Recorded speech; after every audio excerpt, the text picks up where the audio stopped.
Salut toi. Aujourd'hui, j'ai envie de te parler d'un trésor que je porte en moi. Celui de mon identité culturelle. Je suis née ici, et ça, tu le sais déjà, en Allemagne, où je vis depuis toujours. Mes parents sont d'origine d'un autre pays, plus précisément le Cameroun, avec une autre culture et d'autres traditions. À la maison, on parle une autre langue, on mange d'autres plats, et on célèbre naturellement d'autres fêtes. C'est un peu comme si je vivais dans deux mondes. Et ce qui est très important, c'est que mes parents m'ont toujours transmis l'amour de leurs racines. Ils m'ont appris à parler la langue, le Yemba, que je parle, que je comprends. Ils m'ont appris à cuisiner leurs plats, à chanter des chansons. Ils m'ont raconté plein d'histoires de leur pays, de leurs ancêtres, de leurs traditions. Au début, je dois admettre que je ne comprenais pas toujours pourquoi c'était si important pour eux que je garde la culture, j'apprenne, je m'intéresse à leur culture, c'est-à-dire à la culture du pays de leur origine.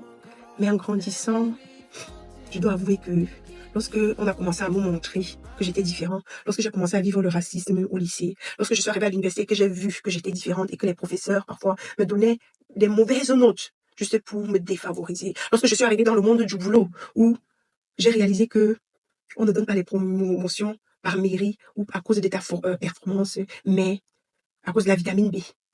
Lorsqu'on a commencé j'ai commencé à vivre la discrimination en route partout où je passais, dans différents domaines, alors j'ai commencé à réaliser que cette culture était une partie de moi, que cette culture était importante. Alors j'ai eu envie de partager aussi cette culture avec mes enfants. Parce que ça, c'est la culture, c'est-à-dire c'est l'héritage le plus valeureux, le plus important que je peux donner à mes enfants aujourd'hui. De dire à mes enfants que même si tu es né ici, même si tu grandis ici, tu ne feras jamais partie à 100% de ce parti. C'est important de donner la chance à cette culture. C'est aussi important d'apprendre à connaître cette culture telle que tu as pris le temps de connaître la culture de ton pays d'accueil. Et d'enfin de décider où appartenir. De décider en fait avec quel pourcentage de quelle culture tu veux bâtir ton identité. C'est à toi de décider le dosage de chaque culture. Mais c'est important de connaître les deux. Une chose est sûre, tu ne seras probablement jamais accepté à 100% dans les deux cultures. Alors, je me suis posé la question de savoir comment faire pour garder vivante cette flamme de mes ancêtres. Comment faire pour transmettre à mon tour cette richesse à mes enfants. Est-ce que c'est possible de vivre ici et en restant tout de même fidèle à mes racines? J'ai commencé à réfléchir. Et depuis, ces questions me traversent l'esprit. Et vous, les amis, vous en pensez quoi?